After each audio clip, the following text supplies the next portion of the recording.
sizlar bilan bistirkat pishiramiz.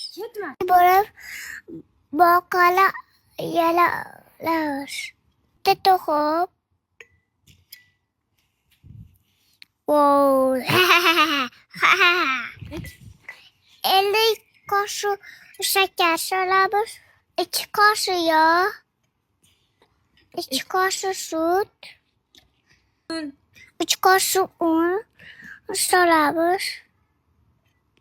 Ajo, bo'ldimi? Ozgina shakar solib, qopqog'ini yopamiz. Qo'rqmanglar, yorilib ketmaydi. Ana ustini chiroyli qilamiz. Buni yeb ko'rmasam bo'lmaydi. Sizlar yoqib ko'ringlar. Like bosishsa esinglarda chiqib qolmasin. Podpisatsiya qilishsa esinglarda chiqib qolmasin.